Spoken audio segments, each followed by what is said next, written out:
Gracias por permanecer aquí con nosotras y con nosotros. Pues tal como lo estaban preguntando, ya está aquí esta sección que nos encanta de la tesitura con Tesiture con Teresa Rodríguez de la Vega. ¿Cómo estás, Teresa? Hola, Carolina, muy bien. Qué bueno.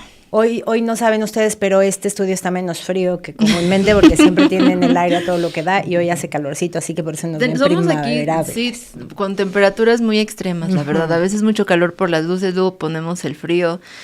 Se pone muy frío. Perdónanos, Teresa. No, todo bien, todo bien. Pero aquí templado. Ahorita está perfecto. Ok. ¿Qué nos traes hoy, Tere? Pues le traigo el tema de moda, el tema de ocasión, de novedad. No, pues pensar un poquito, Carolina, me proponía, sí creo que es buena idea, pensar un poco en perspectiva el asesinato de Charlie Kirk en Estados Unidos. Ahorita justo estábamos viendo antes de entrar que ya tiene identificado a un joven de 22 años, Tyler Robinson, como responsable. Y bueno, como intentar pensar un poco los problemas que trae a colación este evento, ¿no? O los problemas que revela este evento. Primero llama la atención, por supuesto, el perfil de la víctima, este joven influencer que le había reportado muy buenos números al trumpismo al difundirlo en capas poblacionales que no necesariamente de manera inmediata se sienten atraídos por un discurso tan profundamente conservador como el de la extrema derecha trumpista. Charlie Kirk había hecho como todo un trabajo desde sus redes sociales de convencimiento que le reportó muy buenos resultados y muy buena estima por parte de Donald Trump, ¿no? Si nosotros hacemos bueno, desde este portal que tenía Turning Point, ¿no? Portal desde el que difundía la propuesta política de Donald Trump. Si nosotros pensamos en el perfil de Charlie Kirk, pues cumple todo el checklist de la extrema derecha norteamericana y de la extrema derecha a escala internacional. No solo porque sabemos que es una extrema derecha muy delirante, que hace como del delirio una posición política, un modo de hacer política. Veía un video en donde Charlie Kirk estaba diciendo que Claudia Sheinbaum era para Estados Unidos un peligro mayor que Vladimir Putin, que representaba una amenaza mucho más seria que Rusia, ¿no? Lo cual políticamente sabemos que además sí es cierto, ¿no? Porque está mucho más cerca Trump de Putin de lo que algunos quieren reconocer. Pero bueno, esta como lectura delirante, vuelta a posición política, y cumple todo el checklist, ¿no? Es profundamente racista, profundamente misógino, activista homófobo, sí. Que hizo de la homofobia una posición política defendida sin pudor, negacionista de todo el manual básico, ¿no? Del calentamiento global, de las vacunas, es decir, uno de manual, ¿no? Propagandista del genocidio del pueblo palestino, es decir, todos los marcadores, y el que llama más la atención, pues porque Karma, ¿no? Un activista de la posesión de armas, un activista de la segunda enmienda, no lo tenemos que decir acá, ha circulado profusamente el video en donde Kirk dice que Estados Unidos tiene que cubrir una cuota diaria de muertes para seguir manteniendo, para cuidar su segunda enmienda, ¿no? Quizás empezar por ahí, por la segunda enmienda de la Constitución de Estados Unidos y todos los problemas que pensar en ello comporta, ¿no? Esto de las enmiendas es extraño, ¿no? Porque la Constitución de Estados Unidos son 7 artículos, ¿no? Esa que se elaboró en el marco de la independencia de las 13 colonias. Entonces son solo 7 artículos muy, muy generales que dicen estos estados se organizan federativamente y la división de poderes es esta y la Constitución se cambia así, etcétera, etcétera, ¿no? Y a partir de ahí, pues tenemos esa lista de enmiendas que o modifican algunas cosas, van modificando algunas cosas. Por ejemplo, en algún momento se prohibió el alcohol y después se desprohibió el alcohol. Van modificando algunas cosas en la marcha y que fueron añadiéndose o han ido añadiéndose en la historia de la nación norteamericana, ¿no? La primera, una declaración general de derechos, de libertades básicas elementales, y la segunda, después de que ya dijimos nuestros derechos elementales, y nuestras libertades esenciales, nuestro derecho a poseer armas, ¿no? Como segundo, o sea, el que esté en segundo lugar sí habla de la vocación de la construcción misma de la sociedad norteamericana, ¿no? Lo segundo que había que añadir al marco normativo era el derecho de los norteamericanos a poseer armas, ¿no?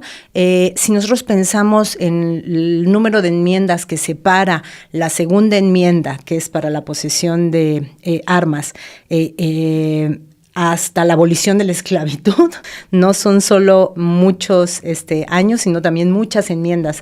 A la nación estadounidense le parecieron prioritarias muchas otras cosas antes, por ejemplo, que abolir la esclavitud. Y en segundo lugar, antes que nada, poseer armas, ¿no?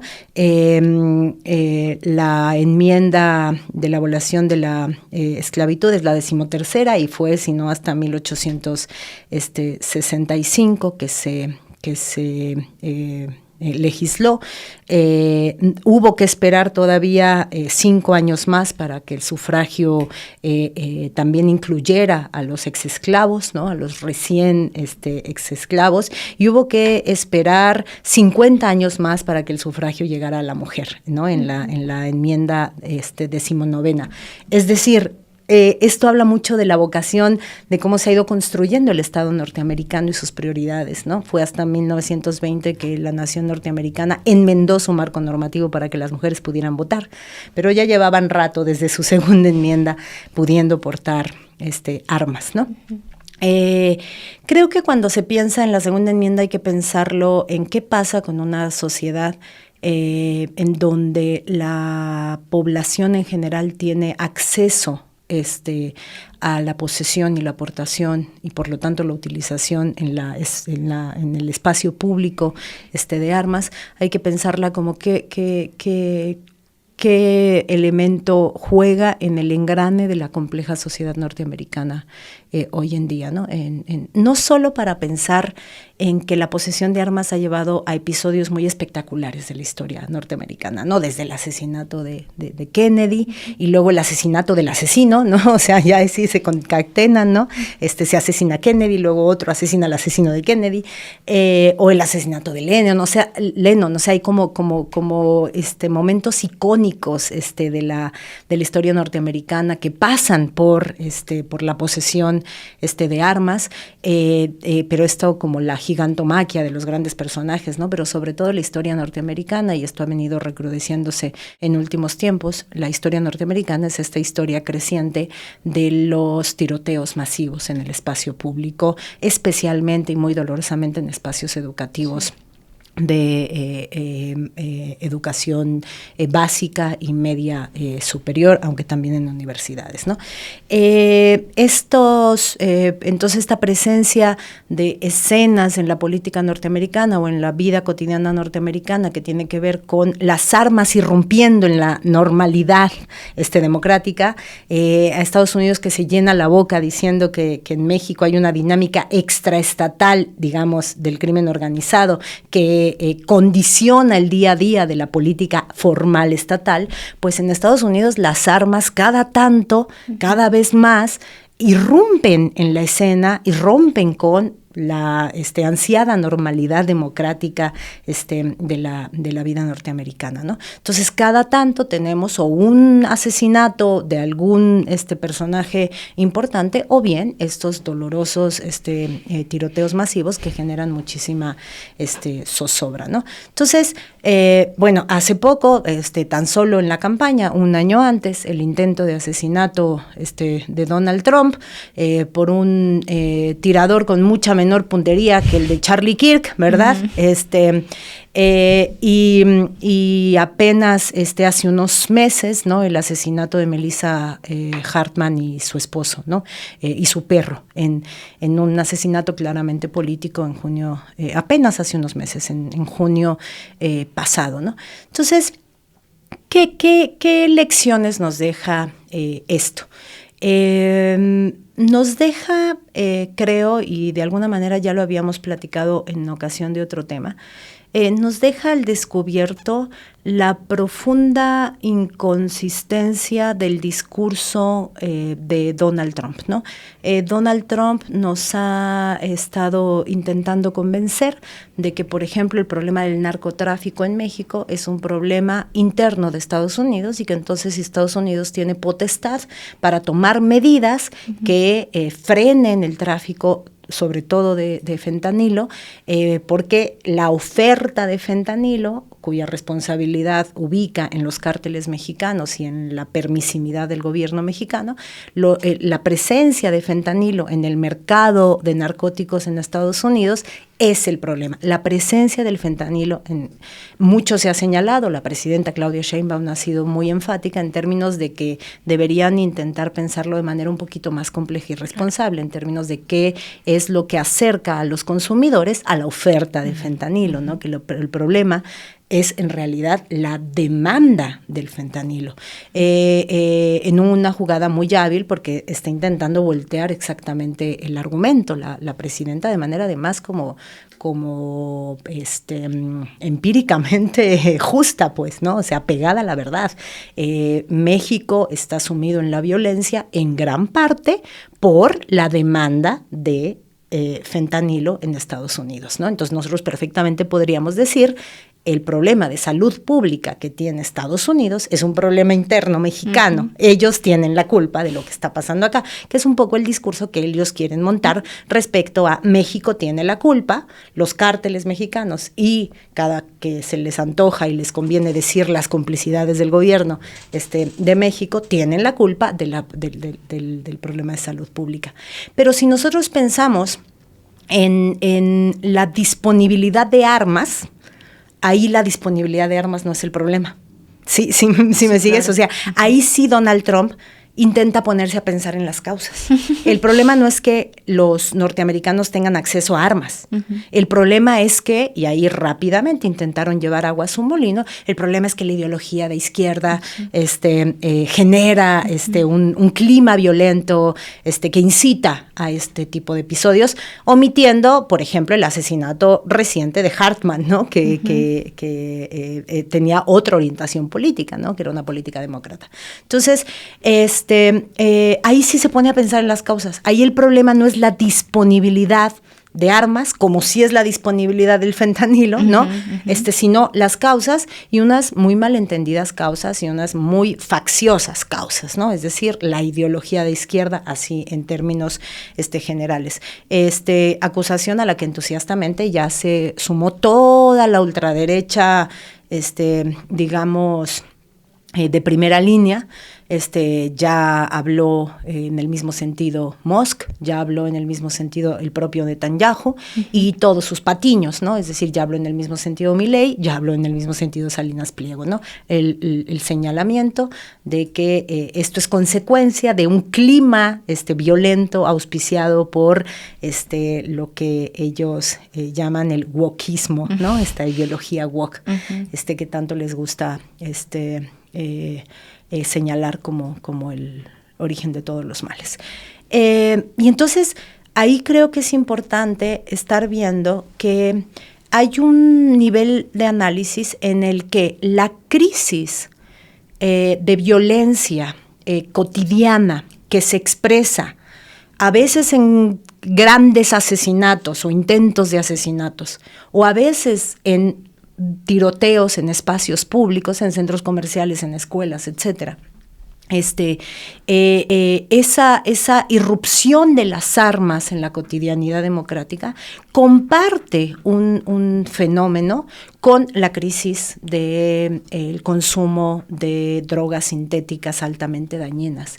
Y esa cosa que comparte es una verdadera crisis de salud mental en el pueblo estadounidense. Estamos ante una nación que tiene un problema de salud mental que no quiere enfrentar. E incluso, lamentablemente, algunos rasgos de los personajes que imperan hoy en la política norteamericana tienen algunos rasgos de tener problemas de salud mental, y ya no hablemos del representante de la ultraderecha en Argentina, ¿no? Es decir, estamos ante un vecino del norte que tiene un problema de salud pública generalizada, que tiene una dimensión de una crisis de salud mental que no quieren reconocer, desde el punto de vista de la crisis de narcodependencia al fentanilo, que es un problema de salud pública que genera miles de muertes al año, y que tampoco quieren reconocer en cómo engrana con lo peligroso que se vuelve que una sociedad con una crisis de salud mental sea una sociedad que tenga acceso tan fácil a armas de alto poder, ¿no? Bueno, y a armas en general. Sí. Entonces, creo que esto es como muy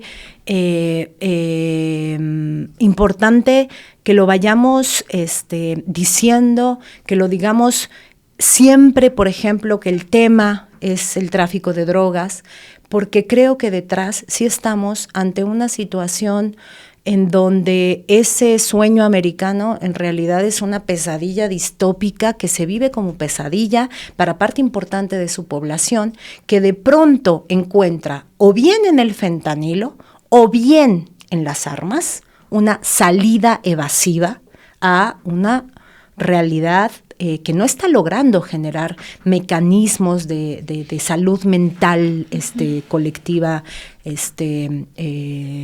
básicos, elementales, ¿no? Y eso genera una sociedad con mucha zozobra. Es decir, si nosotros decimos, híjole, es bien difícil vivir en una sociedad con el impacto de la violencia, del crimen organizado que hemos tenido en los últimos años, porque eso genera un estado anímico. Sí. La crisis de víctimas es una crisis también emocional de la sociedad mexicana. Pensemos cuál es la crisis emocional de una sociedad norteamericana en la que las mamás piensan en ponerles chalecos antibalas a sus hijos, como ha circulado en redes sociales, esta mujer clase mediera blanca que presume en sus redes la mochila antibalas que le compró a su hija, ¿no? Imagínate el nivel de zozobra cotidiana que tiene una sociedad así. Entonces creo que hay que pensar el tema de la violencia implicada en esta forma en que las armas cada tanto irrumpen en la normalidad de la vida del vecino país, como uno de los síntomas del estado de deterioro civilizatorio. Ya no tiene nada más que ver con la expresión política que hoy gobierna en la Casa Blanca y en el Salón Oval, ¿no? Sino un deterioro civilizatorio de la sociedad norteamericana, que en gran parte explica por qué una expresión política como la de Donald Trump puede gobernar. Entonces, no sé, como por ahí te quería invitar a que platicáramos un poco. Ay, Tere, tengo muchas cosas que preguntarte. Para empezar, a mí lo que me llama mucho la atención es el nivel también mediático, y eso que quiero como preguntarte de Charlie Kirk. A mí, yo no lo conocía, la verdad, ¿no? Ya a partir de esta noticia, pues empezaron también a salirme algunos videos, y yo había cosas que escuchaba y que no daba crédito, ¿no? A lo que decía. Manifestaciones abiertamente pro esclavitud, uh-huh. Como bien lo decías, negacionistas del genocidio, negacionistas del cambio climático, criminalizadoras al derecho de las mujeres a decidir sobre sus cuerpos, en fin, ¿no? Antimigrantes, pero con un carácter muy, muy violento, ¿no? después de que se da toda esta noticia, empiezan a haber como estas reacciones, ¿no? Como lo que bien decías de todos estos de Milei, de Salinas Pliego, de Donald Trump, de Netanyahu, acá también con Eduardo Verástegui, Lili Téllez, que creo que también nos da una línea de las cosas que defendía. Pero no deja de llamarme mucho la atención precisamente este carácter mediático y que estaba muy dirigido a los jóvenes, ¿no? De pronto era, o sea, los videos, yo que llegué a ver algunos, era como una cuestión muy de show, pues, ¿no? Como es que el debate y rompe como las confrontaciones que pueden tener las feministas y destroza a las feministas y destroza a las personas negras, ¿no? Entonces, esto, ¿qué tanto, pues es preocupante, digamos, ¿no? O sea, en estas juventudes que precisamente a través de las redes sociales están tan a la mano de este tipo de mensajes, porque había un sensacionalismo en las imágenes incluso de el ataque en su contra, vemos a muchos jóvenes ahí escuchándolo como si fuera una estrella, ¿no? ¿Qué impacto crees que tenga esto en la juventud? ¿Por qué la juventud estaría interesada en escuchar a alguien que cita la Biblia para defender lo que, o sea, cita la Biblia para defender todo antiderechos contra las mujeres, contra las personas migrantes, transfóbico también profundamente, cita versos de la Biblia y después hace como una maniobra ahí y mediáticamente se maneja de tal manera como destroza a los argumentos? O sea, ¿por qué a los jóvenes y qué tan preocupante o no debe ser eso? Es muy preocupante. Yo creo que es temprano para que ya sociológicamente podamos establecer como alguna causalidad sobre la cual nos sintamos como ya explicando el fenómeno del ascenso de las ultraderechas con este discurso tan básico que estás retratando ahorita, ¿no?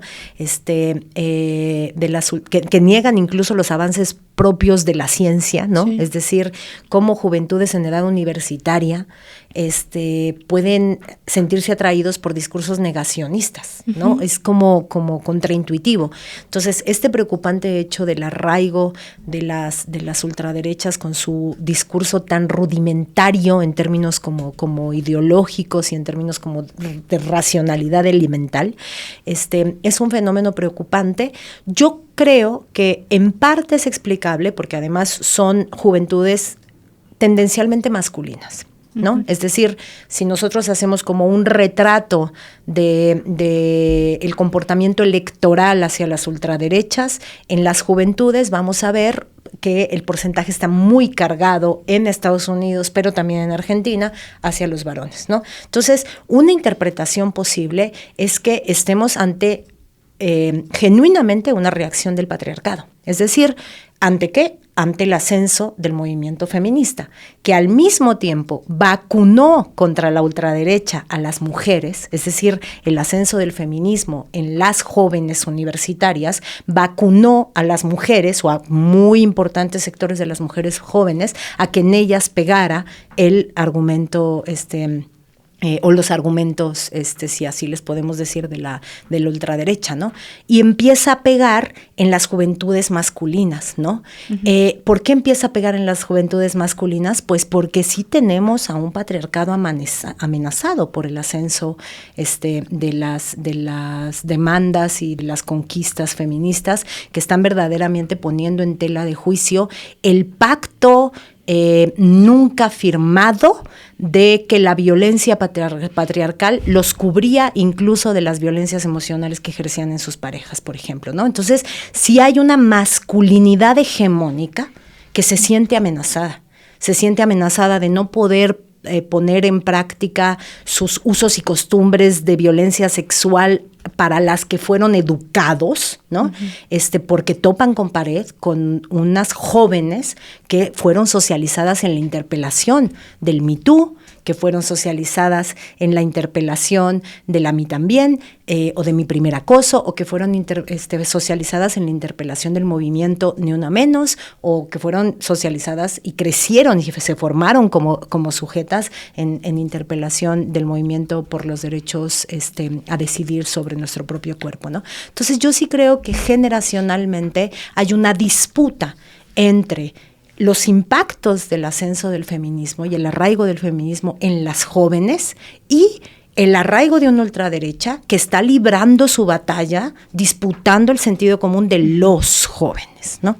Entonces, creo que eso explica la preeminencia de los varones jóvenes en el electorado joven, de las opciones de ultraderecha en Brasil, en Argentina, en Estados Unidos, y creo que en términos generales sí podríamos estar hablando de una reacción del sistema patriarcal ante la emergencia del feminismo. Pero creo que falta mucho tiempo para que logremos entender cabalmente este fenómeno como un aspecto multicausal. Pero lo que también es cierto, y esto no es para nada nuevo, es que la nación norteamericana siempre se construyó con movimientos racistas, misóginos, supremacistas, como un motor muy fuerte del ethos norteamericano, del ethos de cierta sociedad norteamericana, pero que la propia proyección ideológica de la nación norteamericana como la tierra de la diversidad y de las corrientes migratorias, cuando éstas eran permitidas,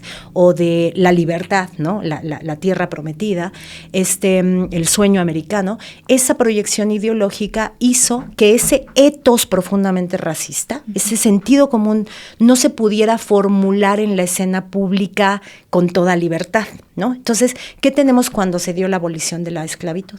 Se da la abolición de la esclavitud y acto seguido empieza la turba supremacista, en donde los policías norteamericanos eran de día oficiales y de noche participantes del Ku Klux Klan, que participaban en estos linchamientos raciales escudados en el mito del violador negro, siempre la construcción del enemigo que viene a agredir a nuestra familia blanca promedio y que entonces justifica como mitología la acción violenta, porque sería como una especie de acción de defensa, ¿no? Entonces, ese papel de la turba supremacista post-abolición de la esclavitud en realidad tiene que ver con una expresión fuera de las instituciones, de la normalidad institucional y fuera de la legalidad, pero muchas veces auspiciada materialmente por los mismos, muchos policías que después en la noche se ponían la capucha blanca, ¿no? Entonces, esta manifestación que ya no se podía hacer en la escena pública porque la nación norteamericana se estaba pareciendo a su proyección ideológica en sus instituciones, entonces abolieron la esclavitud, pero hay una manifestación extrainstitucional ilegal que le da escape a ese ethos racista, supremacista, misógino, etcétera, etcétera, etcétera. Eso pongámoslo allá por los 1860 de las enmiendas raciales en la Constitución norteamericana, pero pensemos ahorita, claro, cuando la institucionalidad norteamericana viró después de la primera mandato de Trump hacia el ala demócrata, pues legalmente no hubo mucho que hacer, pero llegó la turba supremacista auspiciada a tomar el Capitolio. El fenómeno es el mismo. A lo que voy es como que en la sociedad norteamericana siempre hay este empuje de ultraderecha que ahorita tiene eco en la vida institucional, pero que no siempre lo ha tenido, porque en los Estados Unidos se han intentado recubrir ideológicamente de un manto muy hipócrita, en donde en tiempos demócratas pues se puede ser súper pro diversidad y diversidad racial y sexogenérica y lo que sea, y materialmente no, pero en el discurso ahorita estamos en un momento muy distópico en el que la sociedad norteamericana dice institucionalmente lo mismo que opera la turba racista, ¿no? Sí. Pero entonces lo que estamos viendo con también las hordas supremacistas de jóvenes europeos atacando migrantes en las principales ciudades europeas, lo que tenemos es ese como válvula de escape, cuando la vida institucional no permite que estos ethos supremacistas, racistas, de las élites del norte global se expresen en las instituciones, pues encuentran en la violencia callejera una expresión.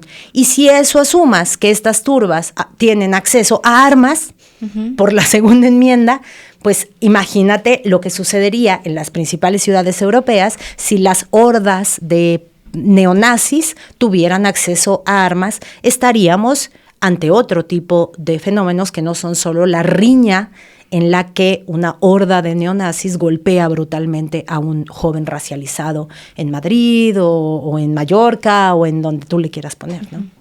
Teresa, ya lo mencionabas hace un momento, esta reacción que también tuvo, aprovechó, por supuesto, ya era previsible, ¿no? Los principales culpables cuando sucedió esto, pues es la izquierda, ¿no? La izquierda woke, que es intolerante, que divide, a pesar de que ellos son quienes sostienen estos discursos de violencia y contra los derechos humanos, resulta que es la izquierda.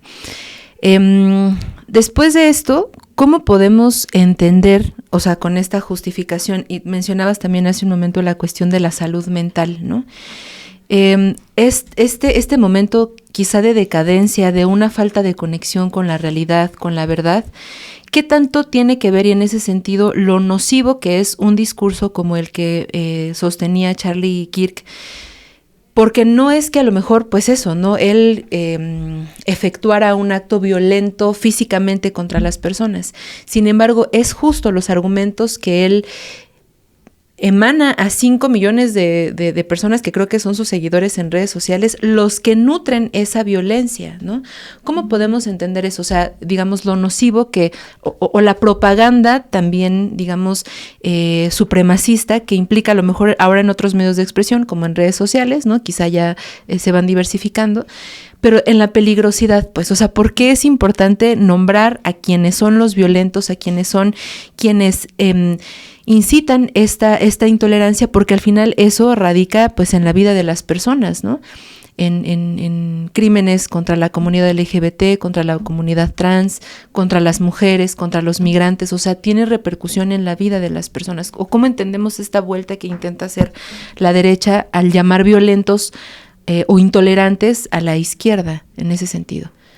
Es complicado, y creo que ahí una variable importante tiene que ver con las redes sociales, porque, por ejemplo, el perfil de Charlie Kirk es un perfil, nuevamente, de influencer, red social, ¿no? Entonces estamos ante un fenómeno típico, casi de manual, de un propagador del discurso de odio funcional al movimiento político, en este caso de Donald Trump, ¿no? Un propagador de discurso de odio, que utiliza la permisividad de las redes sociales para la difusión de discursos de odio, ¿no? Entonces, ahí nuevamente, pues llegamos al tema de que las redes sociales se parecen a sus dueños, ¿no? Es decir, y no se parecen casualmente a sus dueños, ¿no? Es decir, hay una articulación coordinada, intencional del proyecto político de las oligarquías que se amparan en las nuevas derechas, en las nuevas extremas derechas, entre los dueños de los grandes,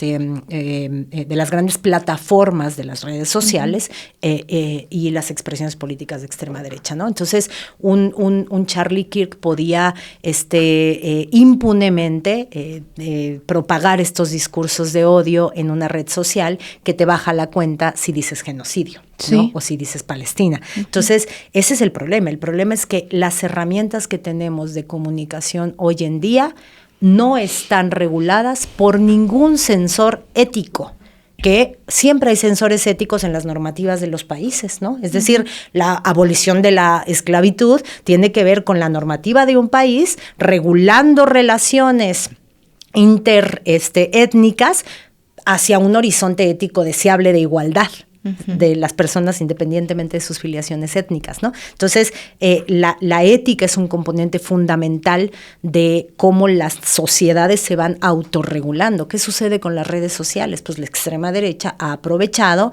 la desregulación y, por lo tanto, el divorcio por completo del funcionamiento informativo y ahora algorítmico de las redes sociales, y su divorcio absoluto con cualquier parámetro ético, ¿no? Entonces, creo que un Charlie Kirk, de la misma manera que un Verástegui,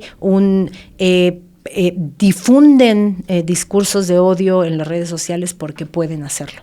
Y eso es muy complicado porque las redes sociales, que han sido, por ejemplo, instrumento de este proceso de subjetivación de jóvenes mujeres, de su propia condición de sujetos oprimidos en sus relaciones incluso más interpersonales y sexoafectivas, pues en realidad eso hemos aprovechado un territorio que en realidad está diseñado y utilizado intencional y dolosamente por los dueños de las grandes fortunas para tener un mecanismo de propaganda generalizada muy potente, porque hay poquitos términos que han migrado de campo temático o semántico tan exitosamente como la viralización, ¿no? Es decir, la dinámica viral, esta idea del contagio implicado en las redes sociales, hace de las redes sociales un instrumento poderosísimo de propaganda política, poderosísimo. Si no están reguladas por ningún horizonte ético, que son las que finalmente organizan la forma en la que las naciones van normándose y regulándose, pues tenemos lo que tenemos, ¿no? Tenemos un Charlie Kirk. Y también creo que hay que apuntalar, respondiendo a los discursos de la extrema derecha que intentan llevar agua a su molino diciendo que aquí estamos ante una consecuencia perversa de los discursos woke y de los discursos de izquierda, pues hay que argumentar que la estadística no les da la razón, ¿no? Por ejemplo, estaba viendo irte en la mañana preparando para platicarte que los tiroteos masivos en Estados Unidos han tenido picos importantísimos en los periodos de Donald Trump en el gobierno. Es decir, Donald Trump en el gobierno genera una pedagogía que incentiva el tiroteo masivo. Por ejemplo, si hacemos 1980, el corte es 82, 1982, 2020, al término de su primer mandato, ¿no? Los tiroteos masivos subieron de menos de 10 al año en 1980 a casi 80 en el último año de mandato del primer gobierno, del primer periodo de Donald Trump. Y el pico de los 4 años del periodo de Donald Trump, o sea, si buscan la estadística en redes, lo van a ver súper pronunciado, va subiendo. ¿Eso qué es? Deterioro civilizatorio de la nación norteamericana, y una nación que tiene un problema gravísimo de salud pública, de salud mental, que tiene mucho acceso a fentanilo y mucho acceso a armas, ¿no? Entonces, ese proceso de deterioro progresivo de la salud mental norteamericana como problema de salud pública, y de pronto llega un gobierno republicano tipo extrema derecha, tipo Donald Trump, y da un pico, pero de decenas y decenas al año, ¿no? Entonces, así como nosotros acá decimos que ha habido una pedagogía virtuosa desde el ejercicio del poder, en este caso desde el Palacio Nacional, en dirección de erradicar el clasismo de la vida pública, y ahora, por ejemplo, en dirección con Claudia Sheinbaum de erradicar la misoginia, así como decimos que la Cuarta Transformación con López Obrador y con Claudia Sheinbaum ha tenido un importante papel de pedagogía política en la construcción del sentido común, pues la estadística no miente. La estadística dice que la presencia de Donald Trump en la Casa Blanca, en la titularidad de la Casa Blanca, genera una pedagogía de la violencia que impacta en la regularidad y la frecuencia con la que las armas a las que se tiene acceso generalizado, reitero, irrumpen en la normalidad de la vida cotidiana de la nación norteamericana. Y es imposible que no lo quieran ver, claro, y no lo quieran decir, estando tan a la vista de todos, pues. Pero ahora sí nos alargamos, pero no me quiero ir sin preguntarte. ¡Ay, nos alargamos muchísimo! Una última. Me tienen que poner un reloj allá, porque miren, el reloj está de este lado, entonces para ver el reloj tengo que dejar de ver a Carolina. Discúlpenme. Pero la última, ya, sé que nos alargamos, pero es que justo en esto, ¿hacia dónde se dirigiría esta sociedad? Nos hablas de este declive y pues yo creo que sí, o sea, lo lamentable que es, porque al final pues son adolescentes, son familias que están inmersas en una situación de adicción, de un rompimiento, pues incluso, ¿no? Los unos con los otros, con todo este discurso de odio, que creo que sí es muy lamentable y muy triste en la sociedad estadounidense, además de lo que nos mencionas, ¿no? De la crisis de salud, y esta situación creo que sí, pues también lamentable sobre la salud mental. Mencionas ahora a Donald Trump como este agente que lleva en picada como esta crisis, ¿no? Sin embargo, Tere, no sé si nos puedes aquí compartir como alguna reflexión sobre cuál es el papel del capital en ese sentido, ¿no? O sea, que no sé si lo ves así, pero que Trump sea esa escenificación o esa personificación de todos esos valores y hacia dónde entonces iría esta sociedad. Yo he escuchado de varios especialistas como decir este inminente declive de Estados Unidos, ¿no? O sea, que viene ya así la picada. ¿Vendrá eso? O sea, como una implosión, digamos, de tanta descomposición que está teniendo en sus propios ciudadanos y en este sentido también los más jóvenes.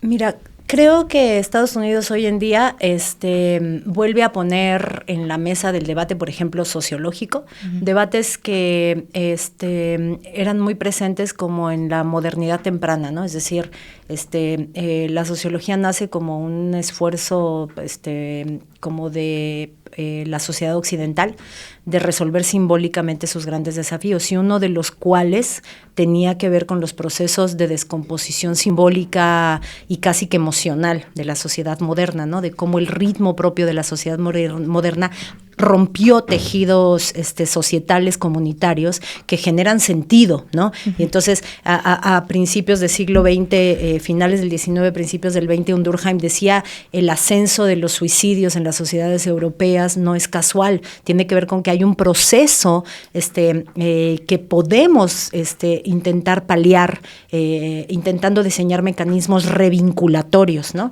Y Durkheim se agarró un término anomia, ¿no? Y Weber hizo un poco lo mismo con esta idea del desencantamiento del mundo o desmagización, ¿no? Es decir, cómo de pronto en la construcción del mundo moderno útil a la reproducción del capitalismo como modo de producción y de acumulación de riqueza para unos cuantos, pues se generaron verdaderas crisis civilizatorias que impactaban en la salud emocional de las personas, pues, ¿no? Uh-huh. Y después como que la propia sociedad occidental fue encontrando sus procesos de generación de sentido, que paliaron un poquito ese estado de crisis subjetiva del sujeto moderno. Ya me puse académica, pero ahorita me desacademizo.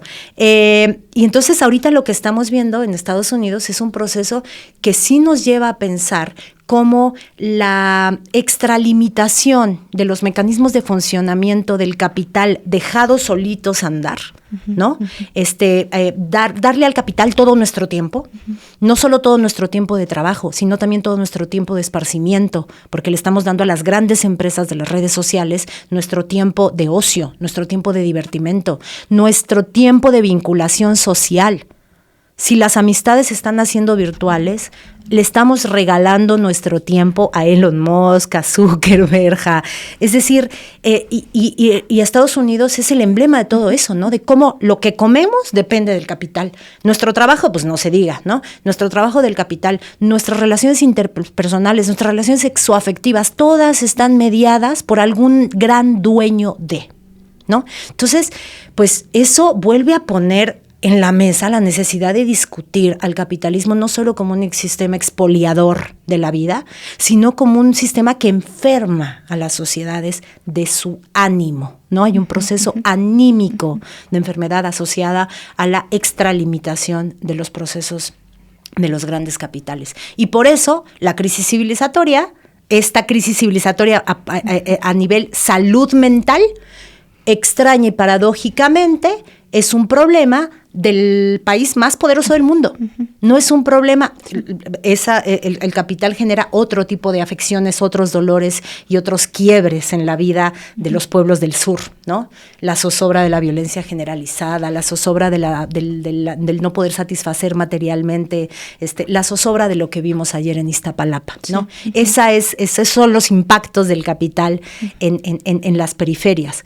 Pero si el capitalismo es esa crisis civilizatoria de salud mental en la potencia más importante del mundo, es porque el capitalismo no solo expolia, sino que enferma a las personas, las enferma de sus almas.